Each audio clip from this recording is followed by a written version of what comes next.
Sige, hanap na po ng upuan yung iba. Okay.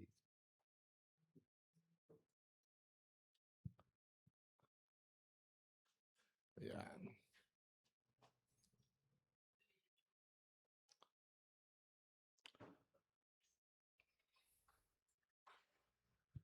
Hello po. Oy, lakas. Hello. Anong nangyari? Yeah, pakiayos. Yeah. Hello po. Reasons why... Okay ba yung lakas? Baka malakas pa na, masyado malakas ha. Reasons why we do not want to go to church. The reason why we do not want to go to school. The reason why we do not want to go to our family gatherings, diba? May mga reunions, kapareho minsan ng Pasko, New Year, birthdays. Ano mga rason kung bakit ayaw natin pumunta sa mga family gatherings?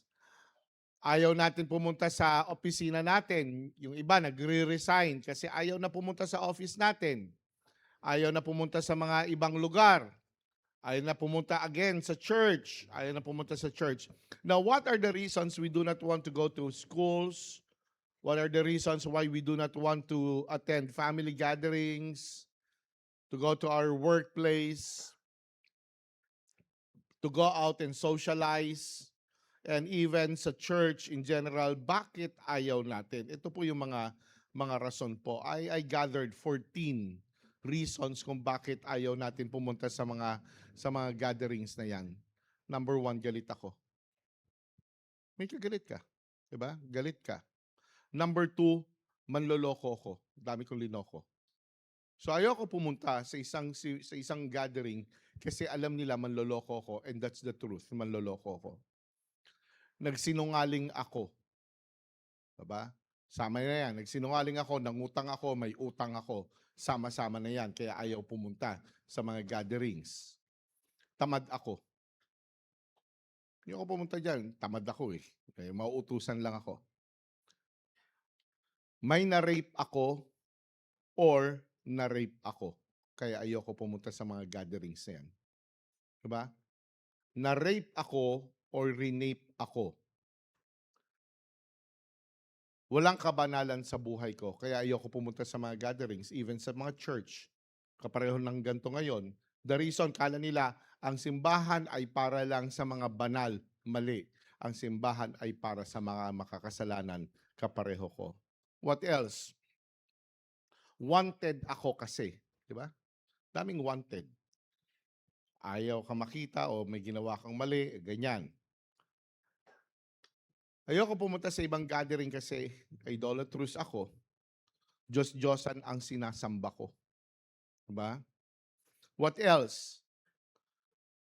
Meron akong bisyo. Ayoko pumunta sa ibang gatherings kasi may bisyo ako. Ayoko pumunta sa ibang gatherings kasi lasinggero ako. Ayoko pumunta sa family gathering namin. Ayoko pumunta sa simbahan. Ayoko pumunta sa kasi addict ako. Diba? What else? Nakabuntis, nabuntis ako. Ayoko pumunta dyan. Nakabuntis ako eh, at nabuntis ako. What else? Nakipag-away ako. Diba? Parang hindi magaganda eh. These are some of the reasons kung bakit ayaw natin pumunta sa mga gatherings. Bastos ako sa tatay at nanay ko. Diba? Yung mga anak na palasagot. And that's some of the reasons kung bakit hindi sila pumupunta sa gatherings kasi kasama nila si tatay, kasama nila si nanay. What else? Makasalanan ako at masamang tao ako. Kaya ayoko pumunta sa mga lugar na yan. Puro mura ako. Masaya ako, mura. Galit ako, mura. Nagkikwento lang ako, mura. Lahat may mura. Ganyan. These are some of the many reasons why we do not want to go to some places and gatherings, for we know that we have sinned against God and the people. And we are guilty of it, lalo na kung ang pupuntahan natin ay simbahan. Kasi alam natin na sobra-sobra na ang kasalanan, kaya ayaw nang pumunta. Kasi banal at sobrang sobra na ang kasalanan kaya ayaw nang pumunta kasi banal at malapit sa Lord ang mga tao sa church. Ayoko na pumunta sa simbahan kasi mga tao sa simbahan banal at malapit sa Diyos ang mga tao sa church. Hello. Yun lang ang akala ninyo. Pero madaming makasalanan sa simbahan. I want to tell you, maraming makasalanan sa simbahan, lalo na si Pastor Darrell. Sobrang daming kasalanan, sobrang daming kalokohan, talaga naman. Hindi lang ninyo talaga alam, pinatawad lang ako ni Jesus at hanggang now, pinapatawad niya ako pag humihingi ako ng tawad. So the church is not for righteous people. The church is not for religious people. The church is not for mababait na tao. The church are for sinners like me. Okay? So ang simbahan po ay hindi to sa mga banal. Kaya lang nagmumukhang banal tayo kasi papasok tayo sa simbahang maduming-madumi, puro kasalanan, pero pinatawad tayo ni Jesucristo dahil sa message ni Pastor, dahil sa magandang praise and worship, lalabas tayong masaya. That makes the difference. Palakpakan natin ang Panginoon. There is a story. Tingnan po natin. This is not the Lord Jesus Christ. This is Manasseh. Si Manasseh po ay isa po sa mga hari sa Judah. Again, nahati po ang Judah. There is the southern kingdom and the northern kingdom, which is Israel. Yung Judah po ay southern kingdom at isa po sa mga naging hari doon ay si Manasseh. Now, tignan po natin muna ang buhay ni Manasseh. Who is King Manasseh? King Manasseh reigned for 55 years. He is the longest reigning king in Judah. Siya po ang pinakamahaba. Now, sino din si Manasseh? Manasseh is the most wicked king but a son of a godly king, which is Hezekiah. Anak po siya ni Hezekiah na napakabait, may takot sa Panginoon, pero yung anak niyang si Manasseh, napakasamang tao. Masamang tao po si Manasseh. And what else? Who is Manasseh? He is an idolatrous and a pagan worshiper. Hindi niya sinasamba ang Diyos. Now, sino ang naglagay sa kanya bilang hari ng Judah? It is God. Pero nung naging hari na siya, he started turning his back away from God, towards God. Tapos tumingin siya sa mga pagan or sa mga idols po or sa mga ibang religion, at yun ang pinuri niya. What else? He practiced sorcery. So, naghuhula po siya, pumupunta siya sa mga mediums, pumupunta siya sa mga tarot cards. Masama po yan, hindi po yan inaalaw ng Bible. Pero si Manasseh na linagay ng Panginoon bilang hari ng Judah, ano ang ginawa niya? He consulted mediums, he allowed sorcery to happen in Judah, and because of that, pati yung mga tao sumunod sa kanya, they turned away from God. What else? Sacrifice his child to an idol through fire. Anak niya, sinacrifice niya, sinunog. Kasi mahal na mahal daw niya yung Diyos-Diyosa na yun. Kasi yung Diyos-Diyosa na yun ay tama daw ang ginagawa. Kaya ang ginawa niya, linagay niya yung anak niya sa apoy to be a sacrifice. What else? Idolatry in God's temple. Yung templo po ng Panginoon, it is sacred before Him. Yung tinayo ito ni Solomon, sacred po to. Walang ibang Diyos-Diyos ang makakapasok dyan. Kasi sa Panginoon lang yan eh. Pero when King Hezekiah or King Manasseh started to reign as king, ano ang ginawa niya? He put idols in every corner. O ito, Diyos na mga ganito to. Ito, Diyos na mga ganito. He desecrated the temple. What else? Build altars to Baal. He built altars to Baal. What else? Made the people of Judah to turn against God. Made the people of Judah to turn against God and worship other gods. Sinabi niya sa Judah, sa mga tao ng Judah na anak ng Panginoon, talagang anak sila ng Panginoon, sabi nila, hindi ito ang Diyos. Hindi yung God ni Abraham, Isaac, and Jacob ang Diyos. Merong ibang Diyos, mas magaling. Ito ang purihin natin. Okay, so yun po ang nangyari. He made the people of Judah to turn against God and worship other gods. Ngayon, si Manasseh po, because of this, Manasseh became the most wicked king in Judah. Wala nang mas masasama pa kay Manasseh, kundi siya lang. Talagang siya na yan. Ano ang sabi sa 2 Kings? Moreover, Manasseh also shed so much innocent blood that he filled Jerusalem from end to end. Dami niyang pinatay, ang dami niyang pinapatay, ang daming innocent blood na nawala. Besides the sin that he caused Judah to commit, so that they did evil in the eyes of the Lord. Ganon po kasama si Manasseh. Then in 2 Kings chapter 21, kung babasahin na po natin dire-diretso, in 2 Kings chapter 21 and in 2 Chronicles chapter 33, we will read that Manasseh was taken captive. That in the 55th year of his reign, sabi ng Panginoon, sumobra na. Umabot ka na sa hangganan. Sobra na ang wickedness mo.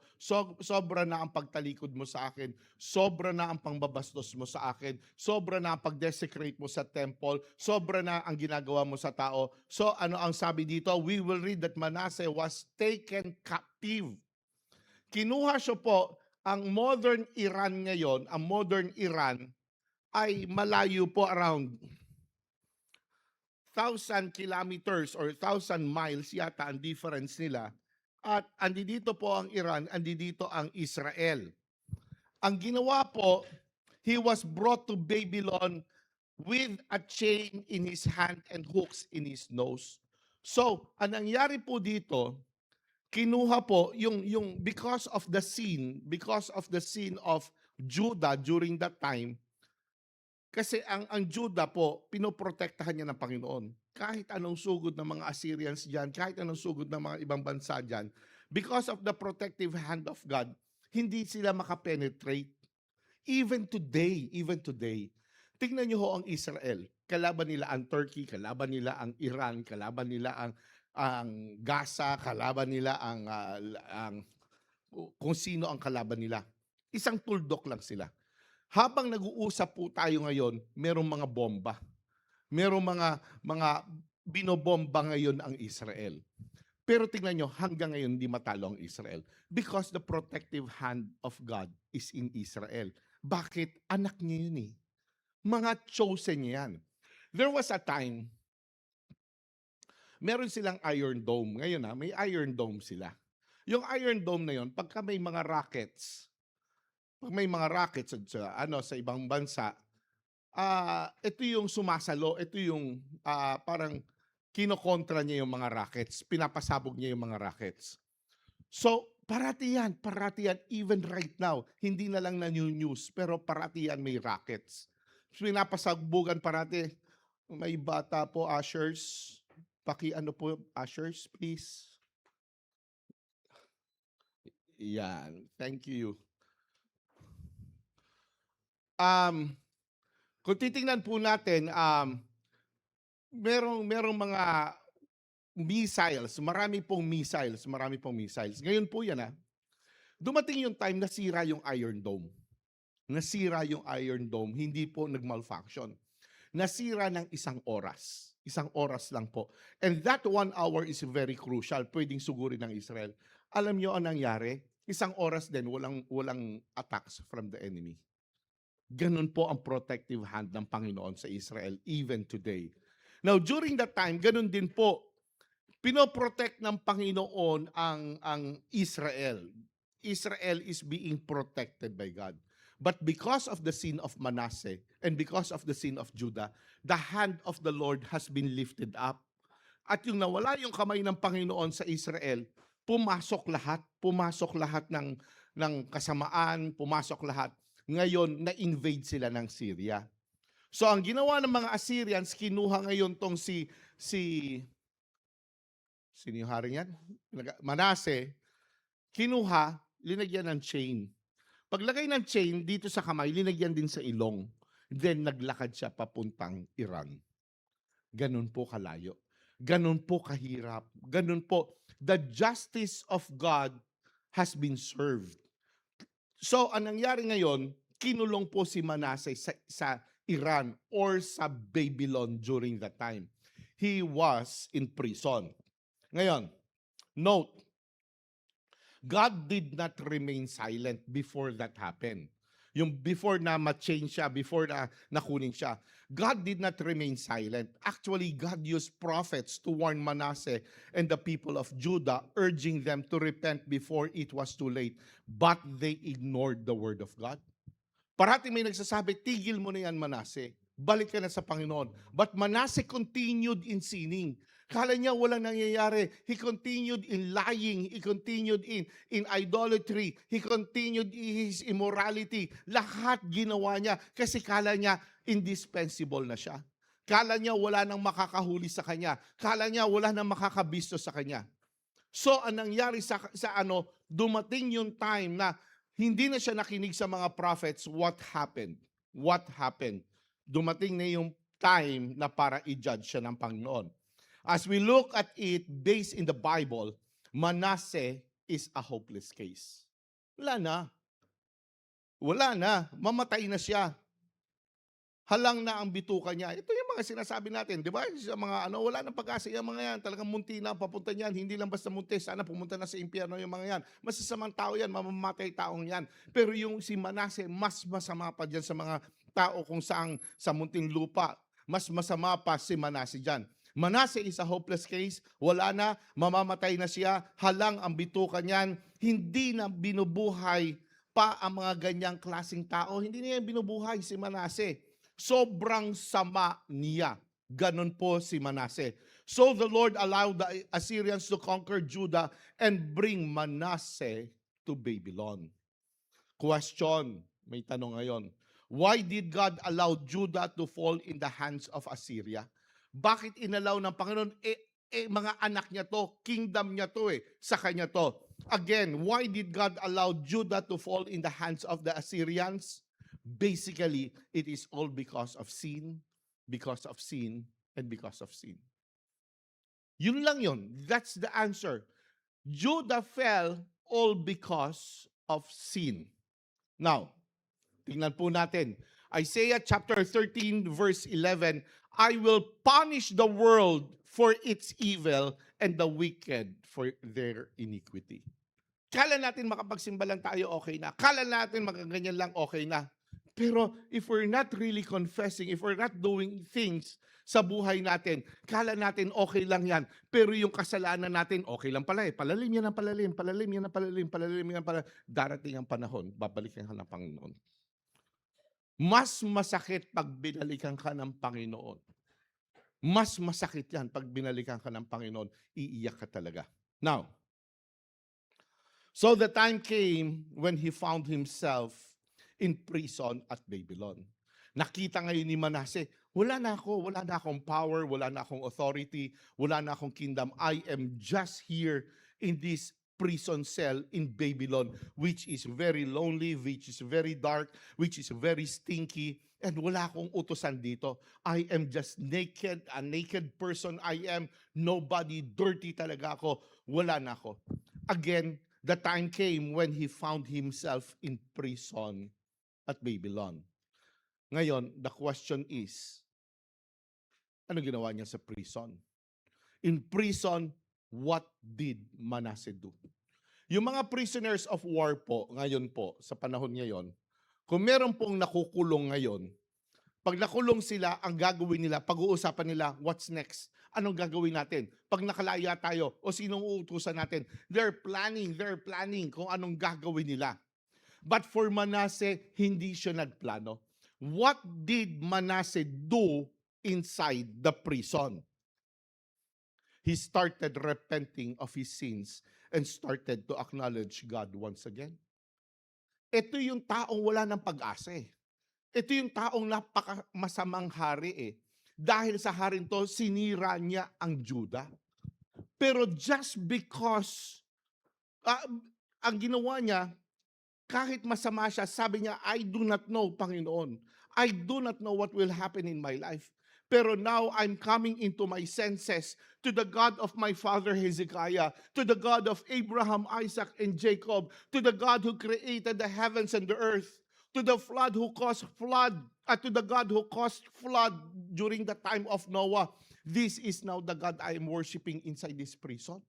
He started recognizing and he started repenting of his sins to the God who knows everything and to the God who is alive. He started repenting of his sins and started to acknowledge the God once again.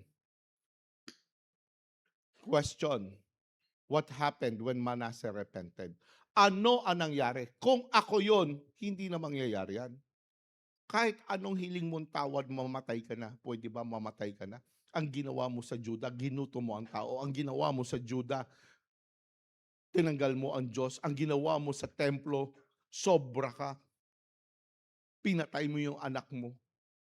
Pero when he went to the God na binastos niya, when he went back to the God na talagang hindi niya recognize, when he went back to this God, ano ang nangyari? What happened when Manasseh repented? The answer is, he was brought back to Judah as king again. He was restored and started doing what pleases God. Imagine, yung napakasamang tao na wala ng pag-asa, halang ang bituka, wala na talaga, wala ng konsensya, doon sa prison cell niya, humingi lang ng tawad. Humingi lang ng tawad sa isang Diyos na buhay. Anong ginawa ng Diyos na buhay? Dahil recognize siya, very soft-hearted yung Diyos na buhay na yon. His name is God. His name is I am that I am. Ano ang ginawa ng Diyos na yon? Because of that, I'm going to bring you back to your palace and be king again in Judah and do whatever is right. Anong ginawa? Binalik talaga ng Panginoon. It really, really happened. Nakakainis, di ba? Nakakainis si Lord, di ba? Nakakainis, di ba? Napakabait ni Lord, sobra. Ako, habang binapag-aralan ko ito, napipikon ako kay Lord eh. Napakabait eh, di ba? Di ba yung may utang nga sa atin, hindi tayo bayaran? May utang lang sa atin, hindi tayo bayaran. Humingi na tawad sa atin, hindi natin mapatawad. Utang lang yun. Ito, binastos pa si Lord. Binalik ni Lord lahat sa kanya. Nakakainis, di ba? Nakakainis yung stubborn love ni Lord. It's a stubborn love. That is how God loves Manasseh, and that is how God loves the sinner. This is the reason kung bakit lumabas ang John 3:16. For God so loved the world. Who is the world? The sinners. Tayo yun eh. The Lord loves the immoral. The Lord loves the idolatrous. The Lord loves the lying, yung mga sinungaling. The Lord loves you. Nakakainis, di ba? Minahal niya yan. At hindi niya lang basta minahal. Hinayapos niya at pinagpapala niya. Imagine yung nanloko sa iyo pagpapalain ni Lord. Bad trip, di ba? Bad trip. Ako ayoko nun. Pero yun ang Diyos na yun ang Diyos na sinasamba natin. Palakpakan natin ang Diyos. He is a great love, filled with love, a stubborn love. The only stubborn love na ang Panginoon lang ang nakakagawa. Again, what happened to Manasseh? When he repented, he was brought back to Judah as king. Sana binalik na lang at sinabi, sige, binabalik namin yan si Manasseh, patayin nyo na yan. Wala eh. Binalik siya at ginawa siyang hari ng Panginoon. And started doing what pleases God. So anong ginawa niya? Tinanggal niya yung mga idol sa temple, tinanggal niya yung ganyan. He started a reform. Nagsimula ulit siya. Now, I just want to tell you that we should not underestimate repentance. Kala natin ang repentance ganyan lang. Sa prayer natin, pag nagdi-devotion tayo, parating sinasabi ni Pastor Darrell, read the Bible, read the Bible. And yes, we are reading the Bible. Every day, every Sunday, parating sinasabi, read the Bible, pray every day. Pag sinabing pray every day, ang intindi natin dyan, which is right ang intindi natin dyan, Lord, ito problema ko, ito pangangailangan ko, blah, blah, blah, blah. Then I read the Bible, nagbasa na ako ng Bible, amen, I had my devotion. Wrong. Kulang pa yan. Why? In our devotion, nasan yung repentance? Every day we are sinning. Ako po, every day, I ask for forgiveness sa sins na mga nagagawa ko. Talaga, ang dami ko po nagagawang kasalanan. No person can live a day without sinning before God kahit Kristiyano ka. And that is why it is necessary. That is why kailangan talaga ang bawat isa sa atin every time we go into the presence of God. Sabi nga ni David, search me, O God, and know my thoughts, know my heart. Alamin niyo po lahat sa akin, Panginoon. So every day, it is a must for us to come before the very presence of God and ask for forgiveness sa mga kasalanang nagagawa natin laban sa Kanya. Palakpakan po natin ang Panginoon.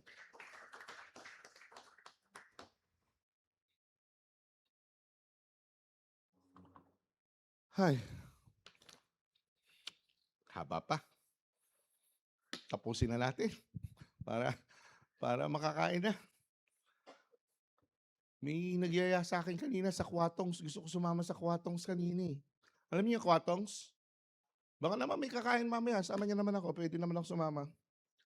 Yung Kwatongs po, yung dyan sa kanto ng Bimapa, yung sa kanto dyan, yung karinderya dyan. Sarap. Sarap dyan. Masarap yung ano dyan, yung sinigang na salmon.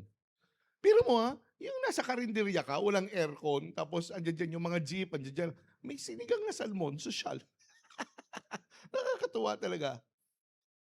Pero ang gusto ko dyan yung paksiw na bangos. I love the paksiw na bangos dyan po sa Kwatongs. Diba? Now, dahil tayo, para matapos na to, napakagaling ng Panginoon natin. Palakpakan natin ang Panginoon.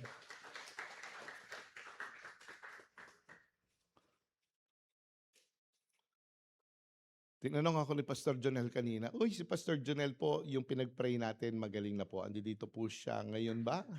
Palakpakan natin ang Panginoon. I think he's here. Yeah, or, ayun, doon siya sa likod, Pastor Jonel. So, you will be hearing from him again, and I thank the Lord that na magiging normal na. We can, kahit may sakit siya, he's praying for us, and I thank the Lord for that. Hindi po tumigil yung relasyon niya sa Panginoon. Pero now, he can be working with us, additional time. Pero syempre, may bagong anak, si Thea.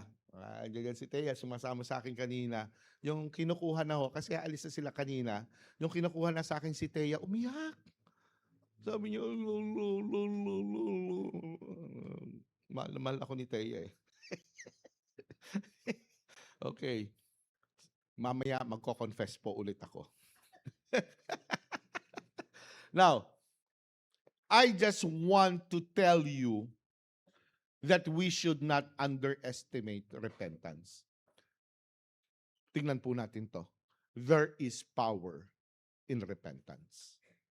Huwag po natin sabihin na humingi lang tayo ng tawad. Hindi po tayo humingi lang ng tawad. Humingi talaga tayo ng tawad sa Panginoon. What does 1 John 1:9 says? If we confess our sins, He is faithful and just to forgive us. Pag humingi ka raw ng tawad sa Panginoon, automatically patatawarin ka kagad ng Panginoon. Now, this 1 John 1:9 is not a verse for salvation. No, it is a verse for habitual sin. Marami tayong habitual sin. Pero ano ang sabi ng Panginoon sa atin? If we confess our sins, so kahit parati ka nagko-confess, patatawarin ka ng Panginoon as long na humihingi ka ng tawad. Hindi yung okay na yun, nakapagsimba na ako, pwede na yun, pinatawad na ako ng Panginoon. Tatanong ka ng Panginoon, saan kita pinatawad? Sinabi mo ba? Humingi ka ba talaga ng tawad sa akin? Diba? So, if we confess, meaning pag sinabi natin yung kasalanan natin, nagsinungaling ako, nagnakaw ako, naging tamad ako, I want to tell you, 5 days na ako nagwawali sa bahay namin at naguhugas ng pinggan. And I'm proud of myself. Now, There is power in repentance. Ang devotion po natin, ang relasyon natin sa Panginoon, hindi lang tayo hingi ng hingi. Hindi lang tayo basa ng Bible. Kailangan din magpakumbaba tayo parati sa Panginoon. And one way na nakakapagpakumbaba tayo sa Panginoon is by asking for forgiveness to the sins that we have done against Him. Question: what is the power of repentance? Or what can repentance do in our lives? Number one, it unlocks divine forgiveness. Pag nagkakasala ka, lahat tayo pag nagkakasala, automatically alam natin, malayo tayo sa Panginoon. Kasi alam natin, God hates sin. Di ba? So, ang gagawin natin, gagawa tayo ng ibang paraan para lang sumaya tayo. Pero alam natin, nagkasala pa rin tayo sa Panginoon. Gagawin natin, magne-Netflix tayo. Ang gagawin natin, magko-Korean novela tayo. Once we sin, alam niyo yan, alam niyo yung mga kasalanan na sinasabi ko. Once you sin, tapos alam natin, magiging malayo tayo sa Panginoon. Because of kasalanan, God hates sin. Alam natin yan. But because of repentance, hihingi tayo ng tawad sa Panginoon. Ano nagagawa ng repentance? It unlocks divine forgiveness. Kahit ang tao hindi ka mapapatawad, pero dahil lumapit ka sa isang Diyos na buhay, patatawarin kita. And it will unlock divine forgiveness. You will be forgiven. What else? What is the power of repentance? It will restore broken relationship with God, which brings peace. Diba? Because of sin, everything has been distorted. Because of sin, maraming nawala, maraming naputol. But because we come into the very presence of God and told God, Lord, I am sorry. I am sorry for the things that I have done against you. What will happen? It will restore our relationship to God.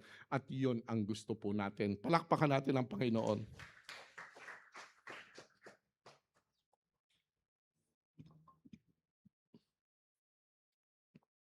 What else? It activates God's mercy. Once you are forgiven, deprive ka sa blessings ni Lord. Deprive ka sa pagpapala ni Lord. Deprive ka sa peace ni Lord. Deprive ka sa joy ni Lord. Deprive ka sa mga financial blessings ni Lord. Sa mga guidance niya. We are deprived if we constantly sin before God. But if we ask God for forgiveness of the sins that we have done against Him, ma-activate ulit ang awa ng Panginoon.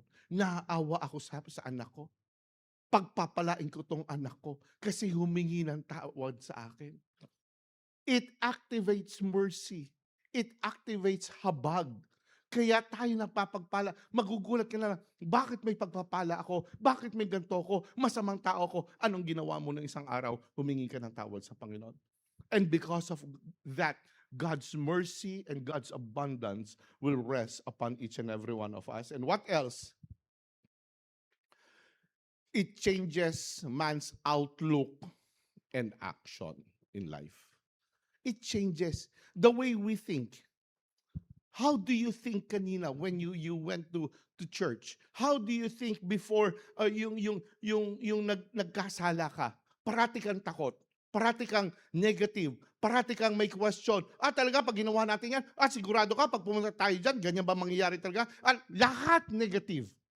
But if we ask for forgiveness constantly, Lord, ito ang kasalanan ko, ito ang kasalanan ko, ito ang kasalanan namin, ito ang ginagawa namin. Once we do that, makikita natin, iba na yung outlook natin. O nga no, masaya doon. Sige, gawin nga natin. Yung negative thought natin, it is being changed into a peaceful one, into a positive one. Nagkakagulo sa kumpanya mo, pati ikaw dati troubled because of your sins. But because you learn how to ask for forgiveness of sin, ano nangyayari? Yes, magulo ang kumpanya mo, but you have peace. You have the joy of God. Bakit? Kasi it changes. Binabago ng repentance ang pag-iisip at action ng isang tao. Again, what is the power of repentance? It unlocks divine forgiveness, restores broken relationship with God, which brings peace, activates God's mercy, it changes man's outlook and action. Ito po ang nangyari kay Manase. Di ba? Ito po, kaya kung may kagalit po kayo, kung meron may utang sa inyo, kung meron ng loko sa inyo, kung meron na nakit sa inyo, huwag niyo na lang pakilala kay Jesus. Kasi patatawain kay Jesus. Gusto niyong gumanti, huwag niyo pakilala kay Jesus. Di ba? Pag nakakilala yan kay Jesus, Lord, ginuloko niyan eh. Linoko ko niyan eh. Kinanyan ako niyan eh. Di ba? Talo ka eh. Mas mahal ni Jesus eh. Huwag niyo na pakilala kay Jesus. Mali po yun. Okay. Ganon ka. Kung may pagbabago sa atin, tatanggapin natin yung minamahal din ni Jesus. Amen? Palakpakan natin ang Panginoon.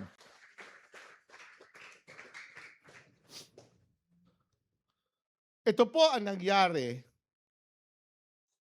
Kaya ang hirap po ng pastor. Ang hirap po talaga ng pastor. Hirap po ng sitwasyon namin. Yung pwede ka lang magalit, pwede mo nang sisihin, pero alam mong binago siya ng Panginoon, tapos lalapit ka pa rin.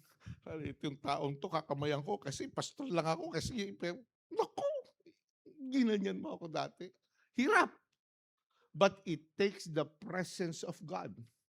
Kaya kami nakaka-move on ni Pastor Jules, ni Pastor Jonel sa mga taong ganito. It's because of the change outlook, the change thinking. Hindi na sila ganito. May ginawa ang Panginoon sa kanila, kaya linalapitan namin. Palakpakan natin ang Panginoon.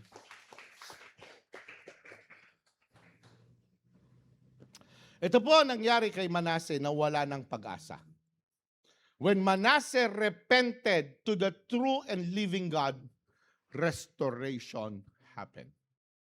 Na-rebuild yung buhay niya. Bumalik yung buhay niya. Bumalik yung sigla niya. Everything has been restored kay Manasseh. Question, how did Manasseh repented of his sin? Yung pinag-aralan natin kanina, the result of repentance yun. The power of repentance. Pero si Manasseh, how did he repent? Paano ba siya humingi ng tawad? Number 1, he recognized his sin with remorse. Hindi yung, Lord, nagkasala ako. Sige, alam nyo na yan. Patawarin nyo na lang ako. Okay na tayo. Hindi ganon.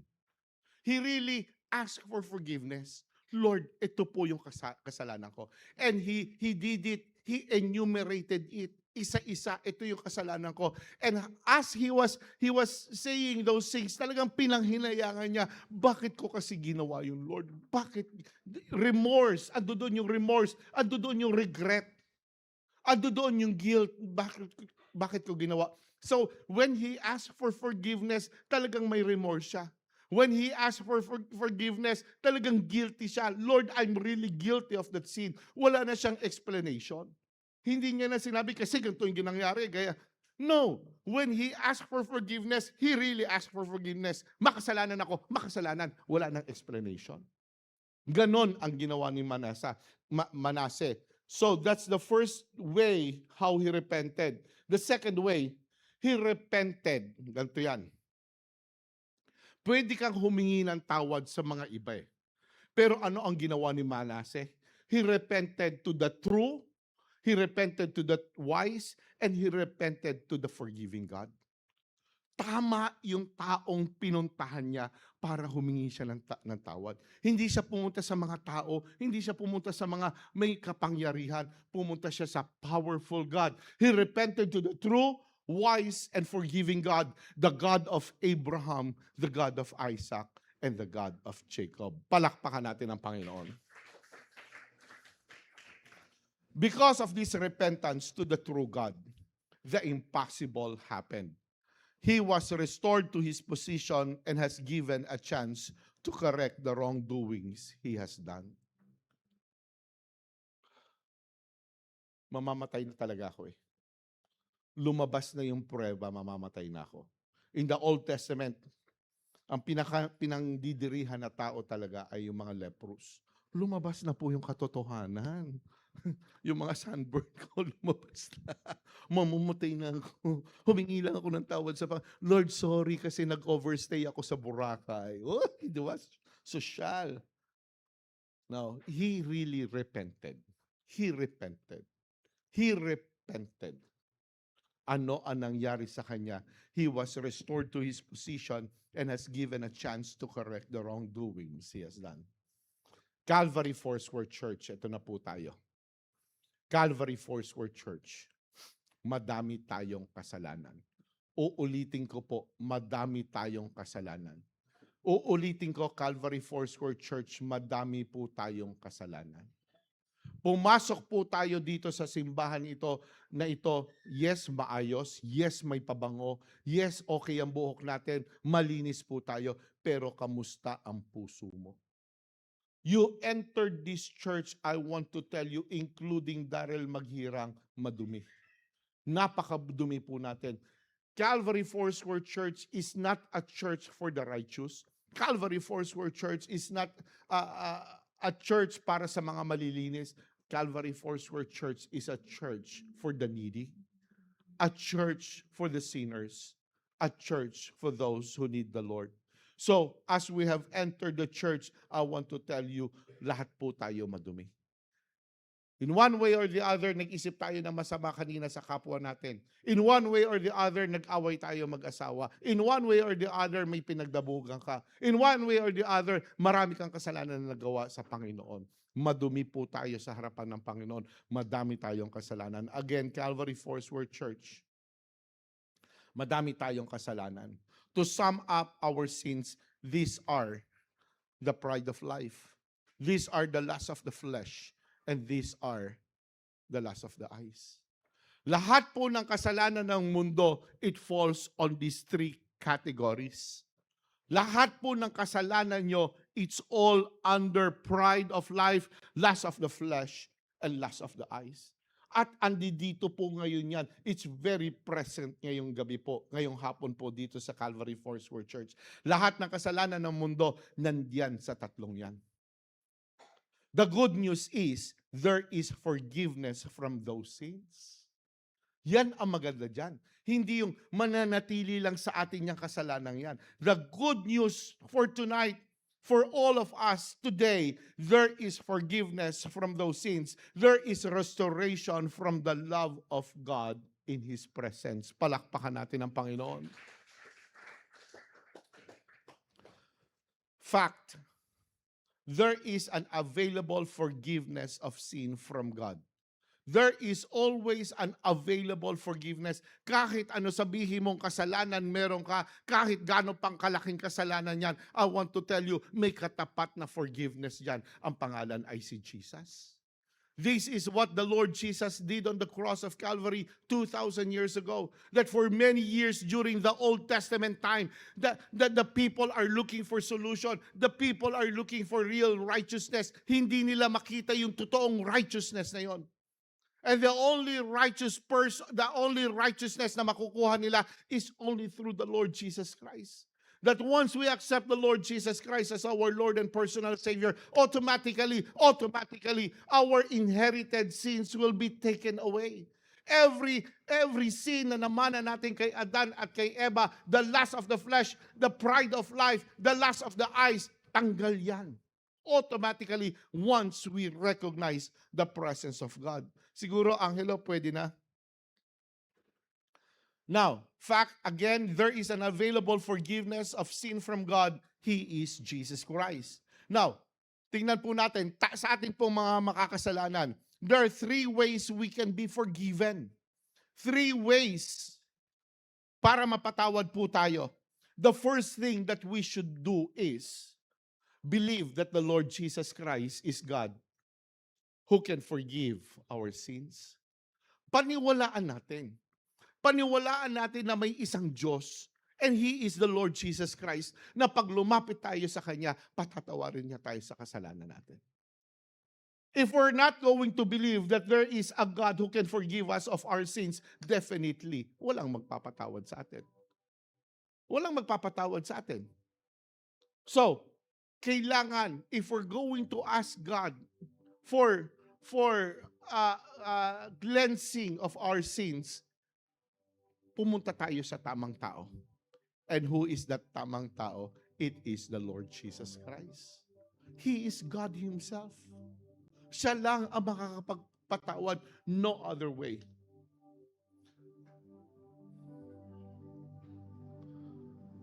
Pag madumi po yung banyo namin,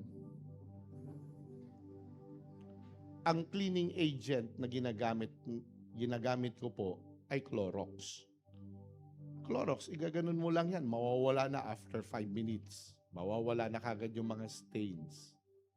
Hindi mo kukunin yung toothpaste para ilagay doon kasi it's a different cleansing. It's for the teeth. Ang Clorox ay para doon sa dumi sa banyo. Tama doon sa duming yon. Pero sa kasalanan po ng tao, what is the cleaning agent? It's not righteousness. It's not man's righteousness. It's not man's goodness. It's not man's obedience. No. Oy, mabait ako. Pupunta ako sa langit.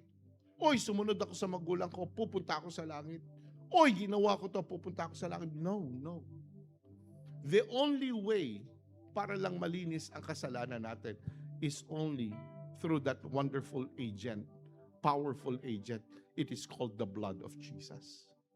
It's just the blood of Jesus. That once we allow the blood of Jesus to reign over us, to cover us, automatically our sins will be washed away. No other agent. Wala nang iba. No other cleansing power. Just the blood of the Lord Jesus Christ. So, kung hihingi po tayo ng tawad, humingi po tayo ng tawad, wag sa tao. Wag kung kani-kanino. Kasi patatawarin ka lang niya hanggang dito lang. Pero ang tunay na kapatawaran galing sa Panginoon.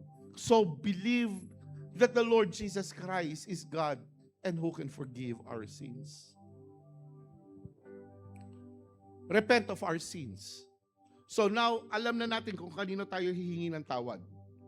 Now, ang gawin natin, after we know kung kanino na tayo hihingi ng tawad, enumerate na natin yung kasalanan natin.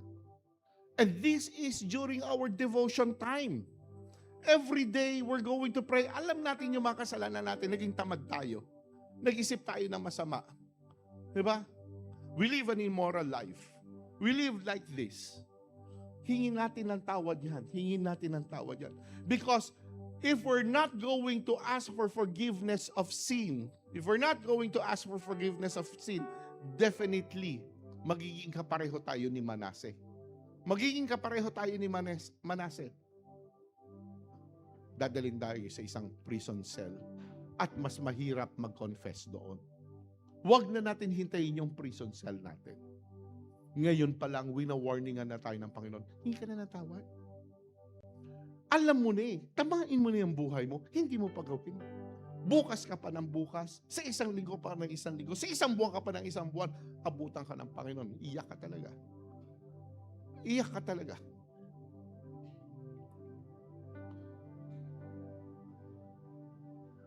With all humility, yung kaharap nyo po, I live an immoral life during those years. I live an immoral life. Humingi po ako, dumating yung time na the Lord warned me. Mali na yan, Darrell. So I stopped doing it. Pero ang hirap. Naging shota ko po si Jeng. 7 years ko siyang shota. Sana hanggang ngayon shota ko na lang. Napangasawa ko pa talaga. Hirap. So shota ko siya for 7 long years. I live an immoral life before having Jeng as my shota. Dumating yung time. Siyempre bata Dumadating yung lust of the flesh and lust of the eyes. Both me and Jeng are agreeing, sige, let's have sex. Let's have sex. But every time we're about to do it, there is conviction. I thank the Lord for that conviction. I thank the Lord for that Holy Spirit. Hirap. Sex outside marriage. Pero, nagawa namin na wala. 7 long years. Hirap. Hirap. Si Jeng pa noon, sexy yan dati. Totoo. Hindi, totoo po. Actually, kinukuha nga siyang billboard. Kinukuha siya ng billboard kasi nauso noon ng billboard sa EDSA. Kinukuha po siya sa San Miguel. Pinuntahan po talaga siya ng San Miguel. At kukunan po siya. At maganda po kasi talaga yung katawan niya. Maganda po talaga si Jeng. Dati. Dati, inuulit ko, dati. At dati talaga, alam niyo yung maliit na bote ng Coke, di ba sexy yun? Ngayon po, Coke in can na po.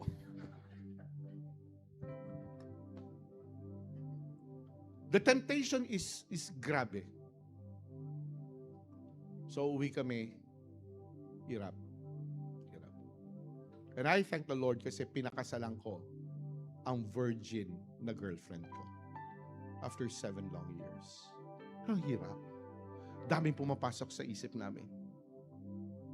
We fall sometimes. Pero after that, we ask for forgiveness. We repent. I'm urging you. Kung nagawa ni Darrell at ni Jeng, hindi dahil pastor kami, dahil may takot kami sa Panginoon, you can do it as well. Pag binalikan ka ng Panginoon, kapareho ni Manase, iyak ka talaga. Huwag mo nang hintayin yung bukas. Huwag mo nang hintayin yung sa 1 linggo. Gawin mo na. Hingi ka na ng tawad sa Panginoon. So in our devotion time, repent of our sins. Enumerate natin, Lord, I live an immoral life. Lord, I lied. Lord, naging tamad ako. Lord, naging ganyan ako. Lord, ganito ako. At sabi ng salita ng Panginoon, if we confess our sins, He is faithful and just to forgive us. Right away, He's forgiving us. At ano ang result nun? May kapayapaan ka, may joy ka, may peace ka. So that's the second way. Siguro praise team pwede na. Believe that the Lord, number 1, believe that the Lord Jesus Christ is God who can forgive our sins. Number 2, repent of our sins, enumerate, sabihin lahat. And number 3, believe that Jesus has already forgiven us of our sins. Maniwala tayo na pag in-enumerate na natin at sinabi natin, Lord, patawarin niya ako sa kasalanan ko, right away, maniwala na tayo. Yes, meron pang mga sinasabi diyan ganyan, hindi yata ako pinatawad ni Lord, hingi ulit ako ng tawad. I want to tell you, that's the lies of the enemy. Those are just the lies of the enemy. Do not listen to the lies of the enemy. Kung humingi ka ng tawad sa kasalanan, automatically, pinatawad ka kagad ng Panginoon. Palakpakan natin ang Panginoon.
Again, the three ways we can be forgiven.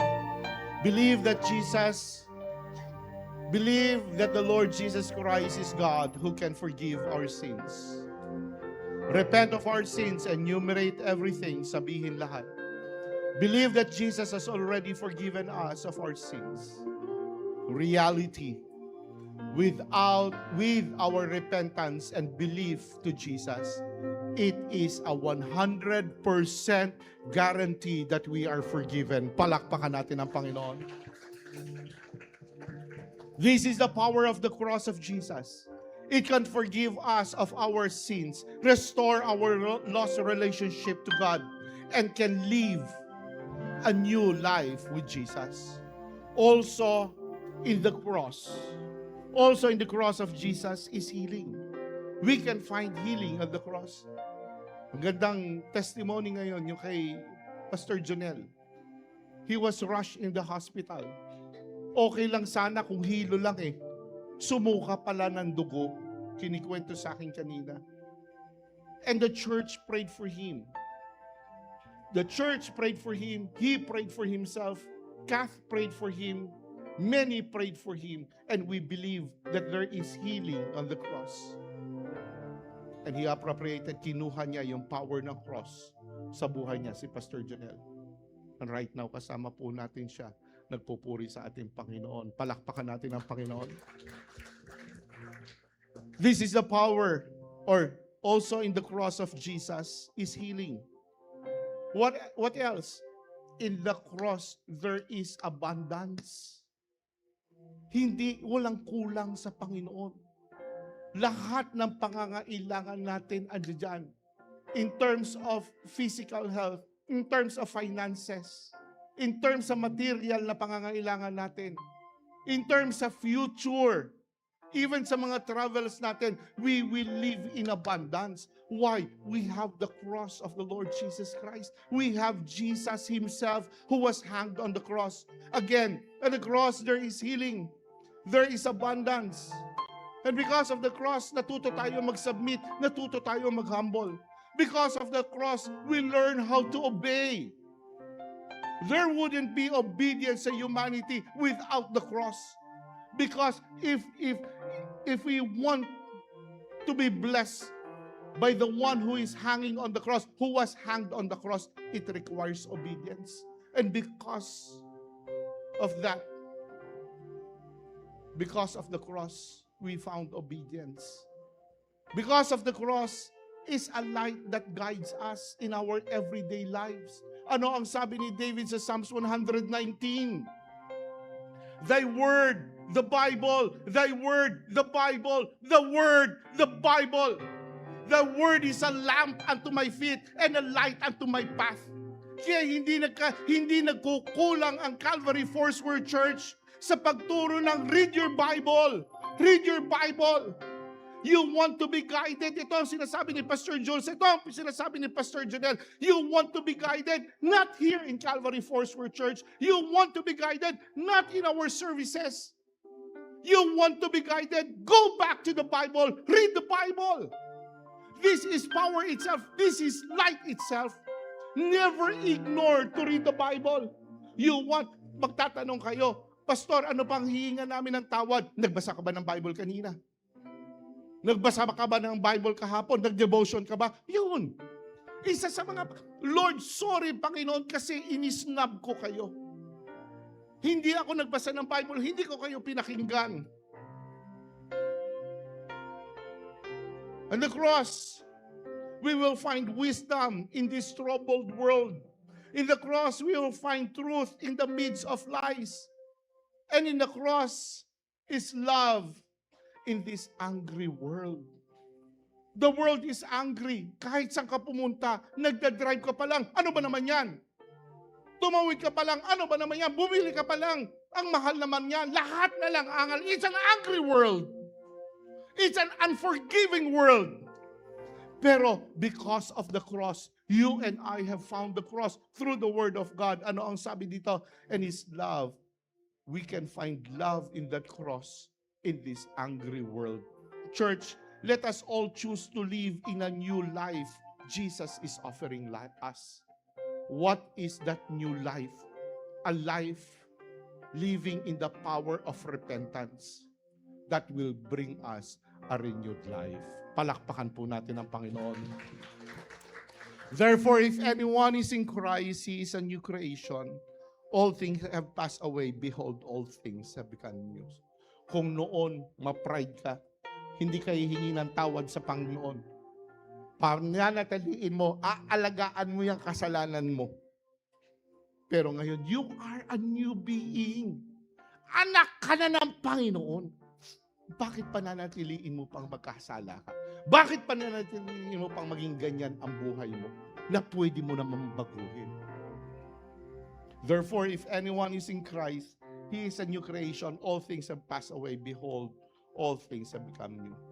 No one in this world can say, I have a big problem that no one can forgive. I want to tell you, there is. There is a person who can forgive. There is a man who can forgive the biggest sin of all. His name is Jesus. Only in the powerful name of Jesus that every knee shall bow and every tongue shall confess that Jesus is Lord. If Manasseh have been forgiven by God, I tell you, based on the Bible, Jesus can forgive us too, even in this generation. Kung si Manasseh na pinakamasamang tao sa mundo, pinatawad ng Panginoon, how much more tayo? Pwede tayong patawarin ng Panginoon. Bakit tayo pwedeng patawarin ng Panginoon? It's all because Jesus Christ is the same yesterday. What is that yesterday? He has forgiven Manasseh. That's yesterday. And Jesus Christ is the same today. He can also forgive us. And even in our future, Christ can forgive us. Kasi He's the same yesterday, today, and forever. Want to move on this year, 2026? 25 yun na, nagkaloko-loko na yung buhay natin. We live in sin. We live in unconfessed sin. We live in a world na hindi na tayo humingi ng tawad sa kasalanan at in-enjoy na lang natin. Ay, hindi naman ako nahuhuling mambabae, hindi naman ako nahuhuling magkasala, in-enjoy natin, tinago natin ng 25, tinago natin. Tama na. Expose na natin yung sarili natin sa Panginoon. Here am I, Lord. Ayoko na maging kapareho ni Manasseh na bago siya nagbago, linagyan pa siya ng chain sa ilong, napireso pa siya. Wag na. Hindi na tayo ng tawad. Hindi na tayo ng tawad sa Panginoon. Want to move on this year, 2026? Then leave behind all excess luggages. Leave all sins behind by repenting of our sins to Jesus that shed His blood on the cross for the forgiveness of sin. May kapatawaran sa iyo. May kapatawaran. Huwag mo nang isipin, huwag ka na mag-justify pa. Walang kapatawaran kasi ganyan. Huwag na. Kaya ka nga nandito sa church eh. May kapatawaran para sa iyo. Many years ago, nakwento ko to kaninang umaga. And this is one of my favorite stories na kinikwento. Yan po, misis ko. Baka hindi nyo kilala. Coke in can na. Makatitig talaga. Galit na galit. Sinasampal na ako eh. Nararamdaman ko na eh. Titig pa lang eh. Kaya kayo, kung mag-aasawa kayo, ayus-ayusin nyo. Isang beses lang nagkakamali sa Calvary, ako na lang nagkamaling ganyan. Ngayon po, ba't pa ganyan damit mo? Ano, couple shirt? Iyak. Ano couple shirt? Oh, isa pa to si Asia. Ano, couple shirt?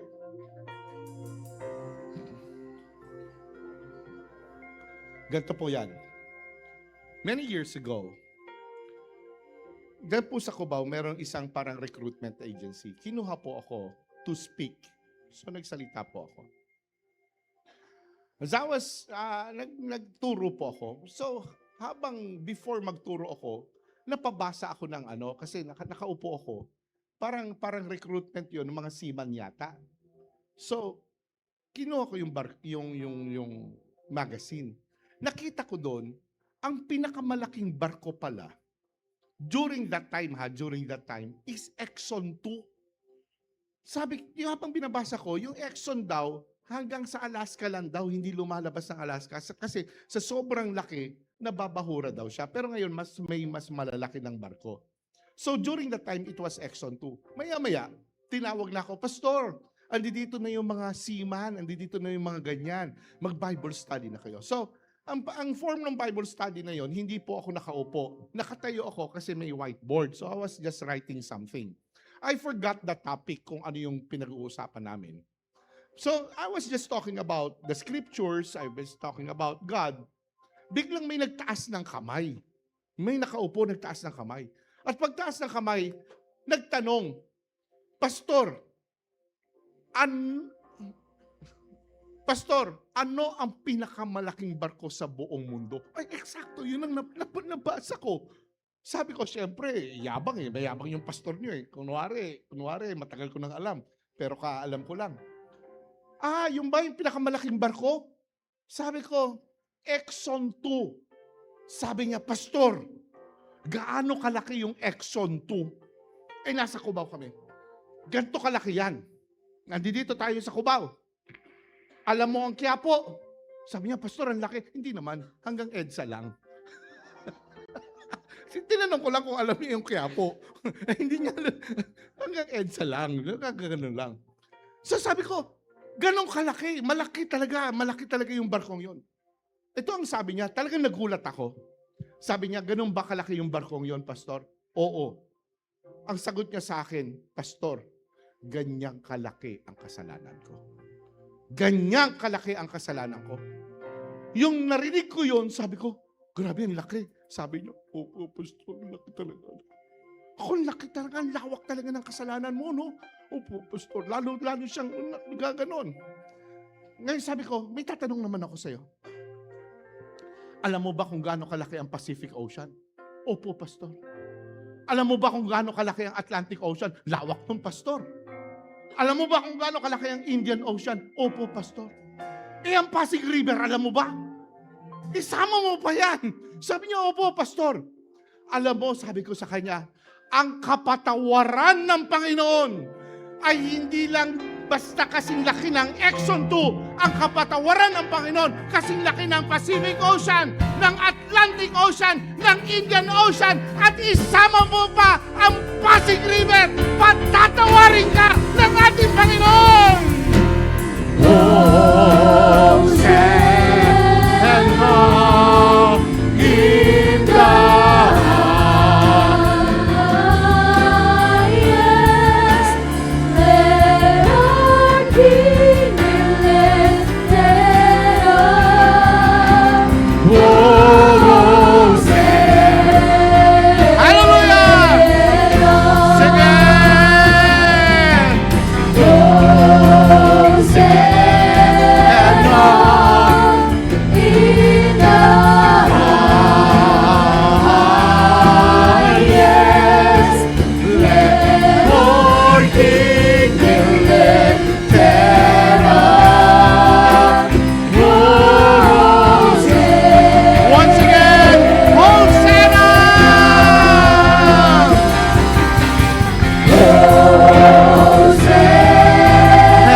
Huwag na natin sabihin kung gaano kalaki. Huwag na natin justify yung sarili natin. Malaki kasalanan na.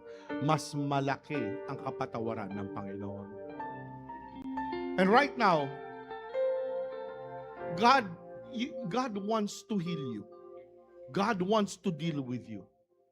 God wants to forgive you. Pero kung hindi tayo lalapit sa Kanya, at sasabihin, Lord, patawarin niya ako, hindi kanya mapapatawad. The only way He can bless us and He can forgive us ay lumapit tayo sa Kanya.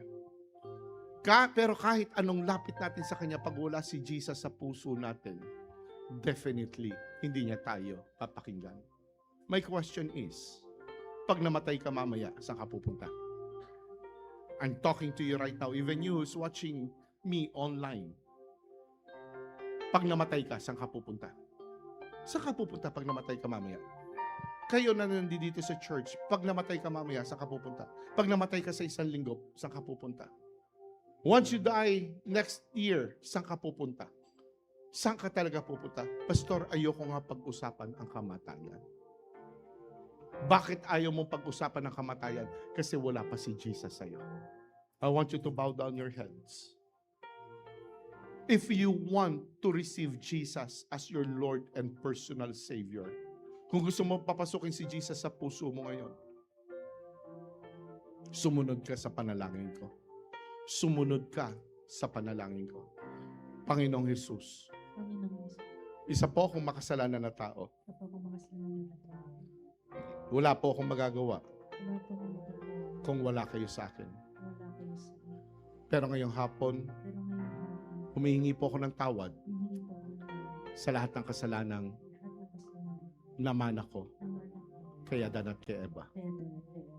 Simula ngayon, naniniwala na po ako sa inyo. Simula ngayon, kayo na po ang Diyos at Hari ng buhay ko. Salamat po. Father God, you have heard the people who have just accepted your Son Jesus sa buhay nila. May pagbabago na pong nangyari. May relasyon na po sila sa Panginoon.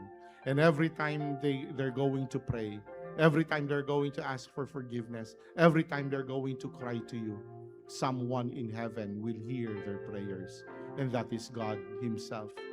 The God who presented Himself to Moses, that I am that I am. Father God, thank you for blessing us.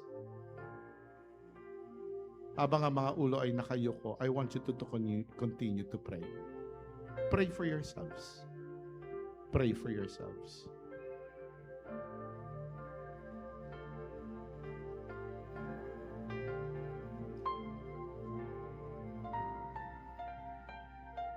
If you have to confess of your sins, confess. Kung madami yan, didamihan nyo pa. Kasi ganong kalaki ang kapatawaran ng Panginoon sa atin. Huwag na natin dadalhin tong 2026. Let's give it to God. Let's give everything to God.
Pray.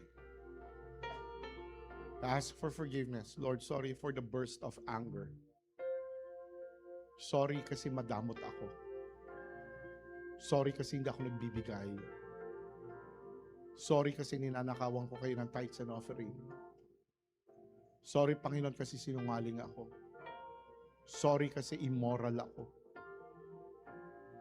There is forgiveness to every sin. There is forgiveness to every sin. All that we have to do is to come before the presence of God and ask for forgiveness.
After you have asked for forgiveness, start praying for yourself. Bless yourself. Ang dami po nating pangangailangan. Dami niyo pong pangangailangan. Start praying for yourself.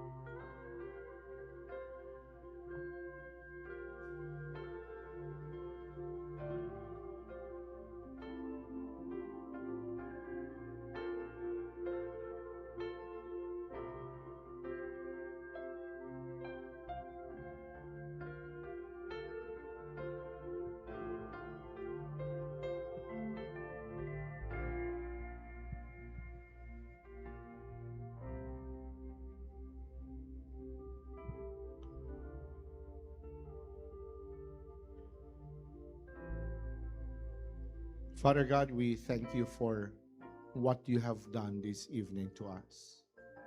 We thank you, Father God, for blessing Calvary Foursquare Church with forgiveness. For even blessing Calvary Foursquare Church, Panginoon, of reminding us, Panginoon, that you are the God who forgives. Panginoon, marami po sa amin ngayon ang nagpatawad. Marami sa amin ngayon ang humingi ng tawad sa inyo, Panginoon. And we believe that we're going to leave this church, Panginoon, blessed, Panginoon, by you. Marami pong salamat. Father God, in this world that is crooked, in this world, Panginoon, na angry, in this lying world, Panginoon, there is a God who's going to bless us. Father God, we believe in you, Panginoon. We believe to the God who knows everything. We believe to the God who's going to bless us. We believe to the God who has forgiven us.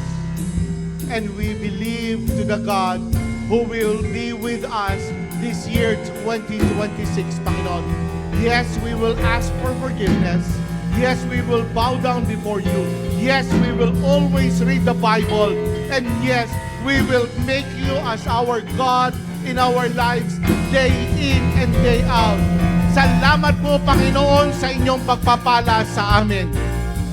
We are blessed and highly favored. God bless Santa Mesa. God bless Calvary Foursquare Church.